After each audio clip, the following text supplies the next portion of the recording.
नमस्कार दोस्तों, स्वागत है आप सभी का मेरे चैनल ऑथेंटिक इन्फॉर्मर में। यहाँ केंद्र सरकार के कर्मचारियों के लिए भारत सरकार द्वारा समय समय पर जारी किए जाने वाले नियमों की प्रामाणिक जानकारी उपलब्ध रहती है। आप चाहें तो इस नियम की प्रति को वीडियो के डिस्क्रिप्शन में दिए गए लिंक से डाउनलोड भी कर सकते हैं। तो आइए जानते हैं इस नियम के बारे में। कार्मिक लोक शिकायत तथा पेंशन मंत्रालय भारत सरकार के कार्मिक और प्रशिक्षण विभाग के कार्यालय ज्ञापन दिनांक 22 अप्रैल 2015 के अनुसार एलटीसी के संबंध में वेतन वृद्धि और स्थायीकरण के लिए टाइपिंग टेस्ट पास करने से छूट प्रदान करने संबंधी दिशा निर्देश जारी किए गए हैं, जो इस प्रकार है। यदि नियुक्ति के समय उनकी आयु 45 वर्ष से अधिक है तो ऐसे व्यक्तियों को उनकी नियुक्ति की तारीख से छूट दी जा सकती है। यदि नियुक्ति के समय उनकी आयु 35 वर्ष से 45 वर्ष के बीच है तो ऐसे व्यक्तियों को 45 वर्ष की आयु प्राप्त करने पर छूट दी जा सकती है।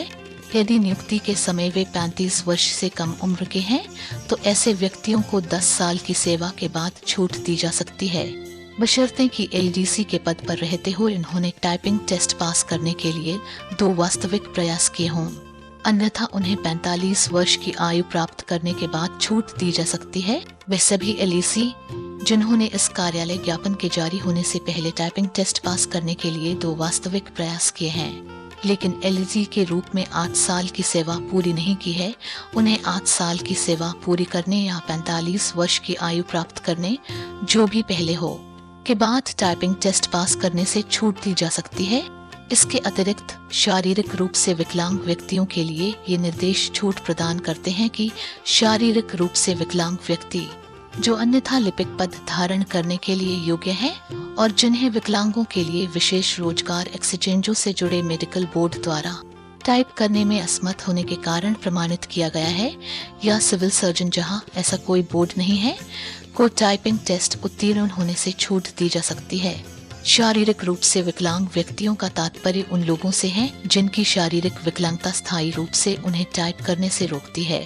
न कि उन्हें जो केवल नेत्रहीन विकलांग है या जो विकलांग केवल सुन नहीं पा रहे हैं। संबंधित विभाग को विभिन्न संदर्भ प्राप्त हुए हैं कि क्या संबंधित विभाग के कार्यालय ज्ञापन दिनांक 29 सितंबर 1992 में निहित निर्देश कंप्यूटर पर परीक्षण के लिए भी लागू हैं या नहीं। इस मामले की जांच की गई है और यह निर्णय लिया गया है कि संबंधित विभाग के कार्यालय ज्ञापन में निर्धारित शारीरिक रूप से विकलांग व्यक्तियों, अक्षम व्यक्तियों सहित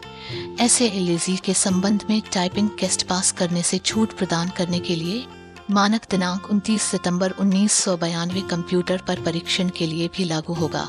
मेधावी खिलाड़ियों की नियुक्ति योजना के तहत हेल कोटे के अंतर्गत भर्ती किए गए खिलाड़ियों को उपरोक्त निर्देश देने का भी निर्णय लिया गया है।